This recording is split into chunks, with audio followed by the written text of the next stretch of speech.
예수님 닮으셨습니다. 다시 한번 인사하겠습니다. 예수님 닮으셨습니다. 네. 그 당시에 그 가위나 이런 칼이 이렇게 날카롭지 않았기 때문에 그 돌을 잘 드는 돌로 이렇게 머리를 이렇게 잘랐어요. 그러니까 스포츠 머리긴 한데 이게 굉장히 뭔가 비뚤비뚤했겠죠. 예수님 닮으셨습니다, 우리 성도님들. 네. 오늘 보았던 말씀을 우리의 삶 가운데 잘 적용하는 모두 되었으면 좋겠습니다. 히브리서 11장 38절 말씀이 굉장히 특별한 믿음의 선포를 우리에게 제안하고 있습니다. 그렇죠? 믿음이라는 것이 우리가 믿습니다라고 하지만 여전히 인생 가운데 연약함으로 넘어지기도 하고 또 일어나기도 하고 이런 모든 과정이지만 그 믿음장에 소개하고 있는 그 사람들은 어떻게 보면 우리와는 먼 거리에 있는 사람처럼도 느껴지는 게 사실입니다. 그럼에도 불구하고 우리 2026년에 우리 성도님들은 그렇게 하나님의 믿음에 흡족한 성장 이루시기를 주님의 이름으로 축원합니다. 히브리서 11장 38절 말씀 같이 다시 한번 읽어보도록 하겠습니다. 이런 사람은 세상이 감당하지 못하느니라. 그들이 광야와 산과 동굴과 토굴에 유리하였느니라. 이 말씀은 이런 사람들은 세상이 감당하지 못한 믿음의 사람들이다라고 설명은 드렸는데 그 원문의 의미는 기억나실 것입니다. 그들이 믿음을 가진 사람들이 세상을 가치 있게 여기지 않았더라 이런 말씀이라고 오전에 설명을 드렸습니다. 이것은 굉장히 어려운 고백일 수도 있습니다. 그렇죠? 우리는 우리의 삶 가운데 이 땅의 삶을 기준으로 하나님을 묵상하고 하나님을 만나고 하나님의 은혜를 경험하기 때문입니다. 내 삶에 갈증이 있어서 내가 하나님께 기도를 하는 것이죠. 이것을 하나님께서 응답해 주시길 바랍니다. 이것이 들어주기를 바랍니다. 우리 자녀들의 삶 가운데, 우리 가정의 삶 가운데 하나님께서 이것을 꼭 해결해 주시길 바랍니다. 이 땅에 발을 두고 우리는 기도를 합니다. 그런데 이 말은 세상을 가치 있게 여기지 않았더라라는 굉장히 특별한 믿음의 고백이 되는 것이죠. 그런데 이것은 우리의 삶 가운데 반드시 이루어짐을 믿으시길 바랍니다. 교회 공동체 안에 있는 하나님의 백성들은 이 땅의 삶에 내 눈과 마음을 다 들여놓고 살아가는 것이 아니라 그것으로 시작하고 믿음 생활을 하지만 결국은 세상을 가치 있게 여기지 않는 사람들이 되기 때문에 세상에 어떠한 일이 있어도 인내하고 기뻐하고 세상에서 너무 좋은 일이 있어도 겸손하고 넉넉한 삶을 살아가는 존재가 됨을 기뻐하시고 믿으시길 바랍니다. 우리 운정방주교회 성도들의 삶이 그렇게 될 것을 확신합니다. 그렇게 될 것을 확신합니다. 네.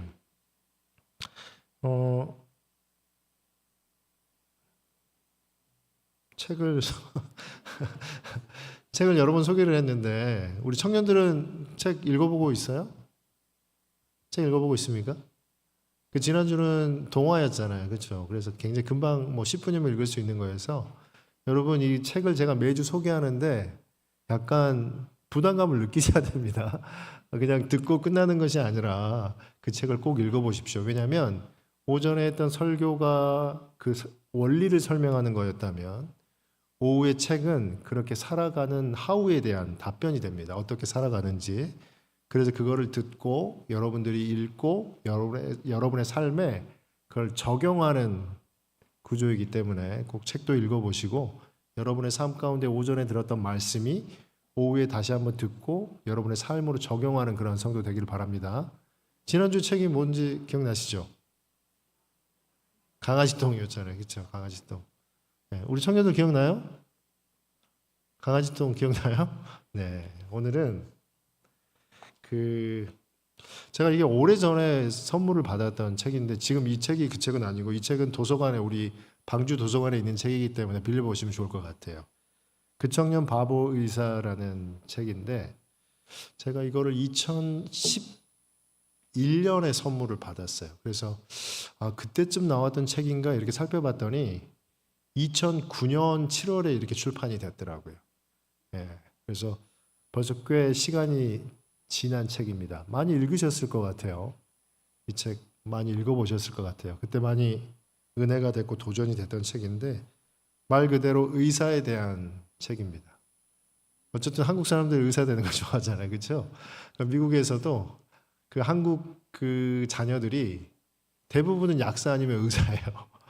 한국 분들이 아시아 분들이 꼭 자녀들이 그렇게 되기를 바라는 마음이 굉장히 큰 것 같아요. 의사 아니면 약사인데 이 책의 주인공도 의사입니다. 보니까 고려대 의대를 졸업하고 내과 의사를 한 사람에 대한 이야기인데 결론은 이 사람이 젊은 나이에 30대 소천을 하게 됩니다. 그 이유가 이제 군대에서 그 그 근무 중에 유행성 출혈열이 걸려서 이제 소천을 하게 되는데 이 의사의 삶이 너무나 그리스도인으로서 아름다웠기 때문에 이게 책으로 나왔고 우리에게 많은 도전을 주었습니다. 그 사람에 대한 기록을 몇 가지를 살펴보면 이 시대 때 의학 분업이 있었어요. 벌써 오래전 이야기죠. 예. 지금이 있는 사태랑 다르게 그 전에 의학 분업이 있을 때 그때 여러 가지 이제 의사들이 파업을 했었는데 그때도 그 자리를 넉넉하게 지켰던 사람. 우리가 아는 것처럼 어떤 조직에서 그 조직의 의견을 따르지 않을 때 그 부담감 있잖아요. 의사 조직도 그런 것 같아요. 그럼에도 불구하고 환자들이 있는 곳을 떠나지 못했던 그 바보 청년에 대한 기록입니다. 그럴 때도 그렇게 했고 또 병원에 있는 청소 아주머니를 대할 때도 굉장히 너무 친근한 친구처럼 대하고 그리고 암병동에서 그가 치료를 하고 담당했던 그런 시간도 그들의 병만 치료하는 것이 아니라 마음까지 그리고 기도하면서 그들이 회복되기를 바랬던 모든 사람에게 따뜻한 사람으로 남아있는 그 사람에 대한 기록입니다. 여러분 이 책을 꼭 한번 읽어보시길 바랍니다. 이것이 그리스도인들이 이 땅에서 살아가는 굉장히 좋은 모습이지 않을까. 의사임에도 불구하고 이렇게 했다라는 것이 아니라 그가 사람을 대하는 그 태도가 바로 우리 그리스도인들의 이러한 모습이 우리 삶에서 드러나야 한다라는 것이 이 책의 교훈이고 우리의 도전이 될 것입니다. 반대의 교훈도 분명히 되는데요. 의사이기 때문에 이렇게 행동을 했다, 아름답다 이것뿐만이 아니라 우리는 일상에서 우리가 가지고 있는 그 모습 가운데 그러한 그리스도의 모습을 드러내는 성도 되어야 된다는 다른 도전도 주는 거죠. 우리가 의사가 아니더라도 때로는 내가 경제적으로 어려울지라도 내 삶이 그렇게 온전치 않고 곤고할지라도 우리는 어떤 상황에서든지 그리스도인으로서 어떻게 살아가야 되는지를 결정하고 실천을 해야 되는 것입니다. 그러한 과정 가운데 있을 때 히브리서 11장 38절의 말씀처럼 이 땅의 것에 우리가 마음의 가치를 두지 않기 때문에 언제나 어디서나 예수를 믿는 그 믿음을 보여주고 실천하는 성도로 살아갈 수가 있다는 것이죠. 우리 성도님들 그러한 삶 살아가시길 바랍니다. 우리가 어떤 위치에 올라가고 경제적으로 어떤 넉넉함이 생겼을 때 그리스도인으로서 살아갈 수 있는 것이 아니라 예수께서 우리를 부르시고 그 믿음을 가진 순간 우리는 이러한 삶의 모습을 살아낼 수 있는 존재임을 믿고 그렇게 실천해 보시기 바랍니다. 우리가 계속 반복하는 거지만 그리스도인으로서 우리가 말씀을 품고 실천하지 않으면 내 믿음이 참된 믿음인지 나도 모르고 세상도 모른다라고 여러 번 이야기했습니다. 내가 예수 그리스도를 믿는다라고 말했지만 그리스도인으로서 그 계명을 한 번도 실천하지 않는다면 우리의 믿음이 참된 믿음인지 알 수 없을 것입니다. 여러분의 삶 가운데 그리스도께서 주신 계시의 말씀을 이해하고 실천하며 여러분의 삶에 예수 그리스도가 살아있는 성도 되시기를 주님의 이름으로 축원합니다. 그렇게 되시기를 간절히 바라겠습니다. 오늘 말씀은 그것에 대한 말씀입니다. 어떻게 예수 그리스도를 믿었던 사람들이 그들의 마음 가운데 삶 가운데 예수 그리스도를 섬겼고 하나님의 은혜를 받았는지에 대한 내용인데 31절 말씀에 이렇게 되어 있죠. 이것은 예수께서 다시 오실 때에 대한 기록이 될 것입니다. 마태복음 13장은 하나님 나라에 대한 비유라면 마태복음 25장은 다시 오심에 대한 강조의 비유인데 31절에 이렇게 되어 있습니다. 인자가 자기 영광으로 모든 천사와 함께 올 때에 자기 영광의 보좌에 앉으리니 예수님께서 다시 오는 것이죠. 초대교회 때부터 그들에게 선포했던 하나님의 새로운 비밀이었습니다. 감춰져 있던 비밀을 예수께서 열어서 알게 하셨는데 그것이 예수께서 오고 끝나는 것이 아니라 다시 옴으로 하나님 나라가 완성된다라는 비밀이었죠. 그것을 다시 이야기를 하는 것입니다. 그렇게 오셨던 예수 그리스도께서 인자께서 하실 일이 무엇이냐면 32절에 보면 분류를 하는 것이죠. 모든 민족을 예수께 부르신 다음에 그대로 두는 것이 아니라 목자가 양과 염소를 구분하듯이 모든 민족을 구분하겠다라는 것입니다. 그리고 오른편에는 양을, 왼편에는 염소를 두겠다 이렇게 선포를 하고 있습니다. 우리가 내용을 쭉 읽어봐서 알지만 양은 어떤 대상일까요? 성경에서 늘 양은 좀 좋은 편으로 나타나요. 그렇죠? 양은 어떤 대상일까요? 2시 반은 잠이 좀 깨는 시간인데 그렇죠? 여러분들 몸이 좀 느껴지시죠? 2시에는 굉장히 피곤해요. 그렇죠? 2시에 예배 딱 시작할 때 되게 피곤함을 느끼는데 2시 반이 되니까 그래도 되게 이렇게 잠이 깨는 시간인 것 같아요. 예. 양은 좋은 쪽 의인을 보통 비유를 하죠. 성경에서도요. 그리고 염소는 하나님의 말씀에 따르지 않는 그런 대상을 보통 의미를 합니다. 이 비유에서도 그렇습니다. 34절에 보니까 그때의 임금이 그 오른편에 있는 자들에게 이르시되 내 아버지께 복 받을 자들이여 나와 창세로부터 너희를 위하여 예비된 나라를 상속받으라. 오른편에 있는 의인들은 하나님께서 예비한 나라를 상속받으라라고 말하고 있습니다. 하나님께서 예비한 하나님 나라의 백성으로 거하라 그런 명령이 되겠죠. 우리는 이미 임한 하나님 나라를 살아가는 믿음의 사람이라고 이야기를 했습니다. 그렇기 때문에 이 땅의 삶을 살아갈 때 천국을 맛보고 경험하기 때문에 다시 오실 예수 그리스도를 통하여서 완벽하게 이루실 하나님의 나라를 기대하는 것이다 라고 이야기를 했습니다. 우리가 이미 먹어본 맛있는 음식을 또다시 먹고자 하는 기대를 하는 것처럼 천국을 경험했기 때문에 완벽한 하나님 나라를 사모하는 것이죠. 그것이 하나님 나라에 있는 사람들의 모습일 것입니다. 영적인 본성의 변화의 모습일 것입니다. 그 사람들에게 하나님께서는 완벽한 하나님 나라를 주는 것이죠. 성도님들이 이 땅에서 살아갈 때 오늘도 우리 중간에 점심시간을 통해서 우리가 기도를 하는 시간을 가졌는데 기도를 하나님께 드릴 때 그 기도의 응답을 경험하기 때문에 그리고 그 경험을 통해서 우리가 더욱더 하나님 나라 안에서 평안한 존재가 되는 것을 맛보기 때문에 천국을 경험하는 것이죠. 그리고 그 경험을 완벽한 예수께서 다시 오실 때 이제는 어떠한 슬픔도 없는 그 세상을 누릴 것을 기대하고 기다리는 것입니다. 그것이 34절에 풀어서 설명을 하고 있는 것이죠. 예수께서 인자로 다시 오실 때 그 예비된 나라를 상속할 것이다. 그러면 그 의인들이 했던 일에 대해서 이제 쭉 나열을 하고 있습니다. 그 의인들이 왜 상을 받는지, 왜 하나님 나라를 선물로 받는지에 대한 나열인데요. 35절에 보면 배고플 때 그 임금이 배고플 때 음식을 제공했다라는 것이죠.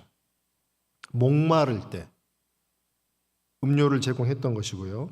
그 임금이 나그네 되었을 때 그 나그네가 오갈 곳이 없을 때 집으로 받아들여서 그가 쉴 수 있게 해주었다라고 말하고 있습니다. 당연히 그럼 상을 받겠죠. 임금이 배고플 때, 목마를 때, 나그네 되었을 때 그러한 것을 제공했다면 그 임금이 가진 권력으로 인해서 선물을 받을 것입니다.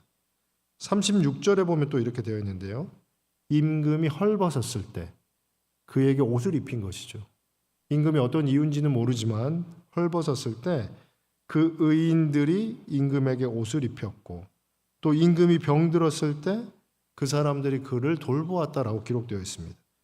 그리고 어떤 이유에서인지 모르지만 임금이 옥에 갇혔을 때 그 의인들이 돌보았다라고 기록을 하고 있습니다. 어떻게 보면 당연히 임금이 다시 돌아오게 되면 상을 받을 만한 일을 의인들이 했다라는 것을 나열하고 있습니다. 그런데 특이한 것은 이 상을 받는 양으로 비유되는 의인들의 반응입니다. 의인들이 어떻게 반응을 합니까? 37절부터 39절에 보면 우리가 언제 그렇게 했냐라는 것이죠. 이게 굉장히 독특한 반응입니다. 그렇죠? 내가 왕에게 이러한 선행을 베풀었습니다. 그가 여러 가지 어려움에 있을 때 그 왕을 힘써서 도왔는데 그것을 기억 못할 일이 없는 것이죠. 왜냐하면 그가 자기의 권력을 회복했을 때 나에게 선물을 주실 거라는 것을 당연히 알지 않습니까? 그런데 의인들이 오히려 그것을 전혀 기억을 못한다라고 기록하고 있습니다. 왜 기억 못했을까? 40절에 그 비밀이 담겨 있는데요. 40절 말씀 같이 한번 읽어보도록 하겠습니다. 시작. 임금이 대답하여 이르시되 내가 진실로 너희에게 이르노니 너희가 여기 내 형제 중에 지극히 작은 자 하나에게 한 것이 곧 내게 한 것이라 하고. 그들이 했던 것은 임금에게 했던 것이 아니죠. 그렇죠? 그들이 배고프고 헐벗고 어려울 때, 옥에 갇히고 목마르고 배고플 때, 그리고 나그네 되었을 때 그 모습이 임금이 아니었기 때문입니다. 세상 사람들이 누구나 하찮게 대할 수 있는 모습이었기 때문에 아무도 돕지 않는 것이죠. 그런데 그들을 도왔을 때 임금은 바로 나를 도왔다라고 다시 말하고 있는 것입니다. 그들이 기억하지 못하는 것은 당연할 것입니다. 그들이 귀한 옷을 입고 아주 큰 마차를 타고 있는 임금을 도운 적이 없기 때문입니다. 냄새나고 버려지고 누군가에게도 관심을 갖지 않는 사람, 누군가에게 홀대받고 폭행을 당하고 버려져도 관심을 받지 않는 사람에게, 배고파서 게을러 보이고 나태 보이는 그들에게, 생명에 의지도 없고 열정도 없는 그들에게 손을 내밀고 그들이 음식을 먹고 힘을 낼 수 있도록, 물을 마시고 힘을 낼 수 있도록, 춥고 떠는 그들에게 옷을 입혀서 그들이 온기를 유지하고 그 건강을 유지할 수 있도록 그렇게 도왔던 것이 바로 임금이 보시기에 나에게 한 것이다라고 선포하고 있다는 것이죠. 이것이 바로 믿음을 가진 의인들의 삶의 태도일 것입니다. 우리가 예수 그리스도를 믿는 사람들이 하나님께 상을 받고 믿음의 자녀로 살아갈 수 있는 것. 처음에 읽었던 것처럼 세상을 가치 있게 여기지 않는 삶의 태도는 세상의 약한 것을 보고 그 약함 가운데 불쌍히 여기는 마음을 갖고 예수 그리스도를 대하듯이 형제를 대하는 삶의 태도에 있다라는 것을 이 비유를 통해서 알 수가 있는 것이죠. 그렇기 때문에 예수 그리스도를 믿는 사람들, 참된 믿음을 가진 사람들, 믿음 안에서 영적 성장을 이룬 사람들의 삶의 주인은 기쁨이 생기는 것이죠. 그의 가정 가운데는 웃음이 피어나는 것입니다. 그들의 삶의 자세가 바로 예수 그리스도의 마음을 닮아 있기 때문입니다. 그런데 반대로 악인들의 모습입니다. 악인들에게 41절에 이렇게 말하죠. 또 왼편에 있는 자들에게 이르시되 저주를 받은 자들아 나를 떠나 마귀와 그 사자들을 위하여 예비된 영원한 불에 들어가라. 첫 번째 의인들에게는 하나님 나라라는 상급이 주어졌다면 두 번째 악인들에게는 영원한 불, 심판이 있다라고 말하고 있습니다. 이거는 구약의 모든 성경에서 기록하는 것이죠. 예수 그리스도가 오면 하나님께서 재림하는 그 마지막 날이 되면 하나님의 심판이 있을 것이다라고 다 알고 있었습니다. 그 심판이 있는 것이죠. 악인들에게 그 심판이 있을 것이다. 그리고 너희들은 영원한 불에 들어가리라 이렇게 비유로 설명하고 있습니다. 그런데 악인들의 반응도 특별합니다. 의인들의 반응도 예기치 못하였던 거라면 악인들의 반응도 정말 특이한 것이죠. 44절에 이렇게 되어 있는데요. 그들이 대답하여 이르되 주여 우리가 어느 때에 주께서 줄이신 것이나 목마르신 것이나 나그네 되신 것이나 헐벗으신 것이나 병드신 것이나 옥에 갇히신 것을 보고 공양하지 아니하더이까. 이게 무슨 말입니까? 공양했다라는 것이죠. 임금이 배고플 때, 헐벗었을 때, 그리고 그가 목마를 때, 배고플 때, 나그네였을 때, 옥에 갇혔을 때 그들이 힘써 그거를 섬겼다라고 악인들은 기억을 한다는 것입니다. 그렇게 기억을 했을 것입니다. 왜냐하면 이 비유는 바리새인과 서기관과의 대화 중에 나오는 내용입니다. 바리새인과 서기관 간의 대화 가운데 이 비유를 말씀하고 있는데 그러면 어떤 의미일까요? 그들은 하나님 나라의 사람으로 하나님의 백성으로 하나님을 잘 섬겼겠죠. 제사도 잘 지내고 주신 계명에 따라 구제도 하고 그렇게 살았을 것입니다. 그런데 그들의 삶의 태도는 무엇에 있습니까? 세상적으로 보기 귀한 것을 귀한 것이라고 생각을 하는 거예요. 그들이 생각했던 하나님의 나라는 그 당시에 모든 제국을 멸망하고 그 제국 이후에 세워지는 강력한 나라라고 그들은 알고 있었습니다. 그렇기 때문에 하나님의 복을 받은 사람은 세상적으로 잘된 사람이죠. 세상적으로 많이 배웠고, 세상적으로 많이 가졌고, 세상적으로 명예도 많이 가지고, 권력도 많이 가지고, 세상적으로 뛰어난 사람을 그 사람들은 잘 섬겼을 것입니다. 하나님께서 복을 주신 그들에게 그들은 여러 가지 힘을 다해서 섬겼을 것입니다. 그리고 그들을 섬겼기 때문에 그들을 통하여서 이제는 하나님께서 큰 상을 주실 것이다 라고 여기고 있었을 것입니다. 율법의 올바른 삶을 살았을 것이고 하나님께서 주신 그 계명에 따라 제사도 잘 지내고 있었고 자, 많이 쌓인 그 재물을 통하여서 그 재물을 제사로 잘 드리면서 아주 소도 또 염소도 양도 많이 갖다 바치면서 특별한 하나님의 백성으로 공양을 하고 있다라고 생각을 했을 것입니다. 그런데 이런 판결을 받으니 당황한 것이죠. 내가 평생의 삶을 하나님의 사람으로, 하나님의 백성으로, 바리새인으로, 서기관으로 신실하게 살아왔는데 어떻게 나에게 영원한 불에 들어가라는 명령을 하십니까? 이렇게 따져 묻는 것이 될 것입니다. 그런데 상황은 어떻습니까? 그들이 연약한 자들에 대해서는 하지 않았다라는 것이죠. 그리고 사람들이 가치 있게 여기지 않았다는 사람들에게는 하지 않았던 것이죠.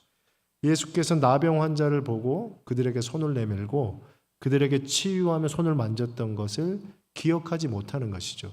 그들은 나병 환자를 멀리해야 될 대상이었습니다. 돌로 쳐서 진 밖으로 쫓아내야 했습니다. 그들이 다시는 진 안으로 들어오지 못하도록 그 추하고 더러운 것이 나에게 가까이 오지 못하도록 열심히 하는 것이 하나님 나라를 맡은 일꾼의 모습이라고 생각을 했을 것입니다. 그렇게 하니 마음도 흡족하고 기뻤을 것입니다. 그런데 가장 연약한 자들에게 손 내밀지 않는 그 모습은 하나님 나라의 백성이 아니라는 선포인 것이죠. 가장 연약한 자, 사람들에게 가치 없어 보이는 자, 누구도 돌보지 않아도 될 자, 그들에게 손 내미지 않는 모습은 하나님의 백성의 성품을 갖지 않는 자들임을 이 비유를 통해서 우리에게 알려주고 있는 것입니다. 그렇기 때문에 우리의 삶 가운데 이 문제는 우리의 삶을 깊이 들여다보게 합니다. 여러분의 삶 가운데 믿음이 있다라고 말씀하시고 그 믿음이 있으면 여러분은 누구를 귀하게 생각하십니까? 여러분은 예수 그리스도를 믿고 누군가에게 잘 대해주고 싶을 것입니다.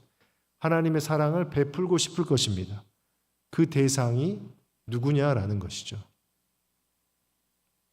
오늘 말씀은 이 땅에서 가장 연약해 보이는 자, 누구나 쉽게 대하는 자의 그의 마음을 따뜻하고 사랑 가운데 머물게 하는 일을 하는 사람이 믿음을 가진 하나님의 백성임을 분명하게 선포하고 있습니다. 사랑하는 온정방주교회 성도 여러분, 여러분의 삶 가운데 가장 하찮게 여겼던 그 공간을 하나님의 사랑으로 세워나가시는 성도 되시길 바랍니다. 여러분의 주위에 가장 하찮게 보이는 사람을 귀히 여기고 그의 삶 가운데 기쁨이 넘치도록 돕는 손길을 통하여서 믿음을 장성한 분량에까지 이루어가는 성도 되시길 바랍니다. 그것을 통하여서 우리는 아무런 보답도 받지 못할 것입니다. 그것을 통하여서 저와 여러분은 그 어떤 존경과 감사도 받지 못할 것입니다. 그런데 우리 주인께서 마지막 날에 오셨을 때 착하고 귀한 종이라라고 선포하며 우리에게 예비하신 하나님 나라를 상속을 빨리 받으라라는 하나님의 선포를 들으실 줄을 믿습니다. 2026년 저와 여러분의 인생 가운데 저와 여러분의 신앙생활 가운데 하나님의 능력과 기쁨이 넘치는 믿음의 성장이 있는 하나님의 주신 계명에 따라 더욱 주님만을 닮아가는 저와 여러분 되시기를 주님의 이름으로 축원합니다.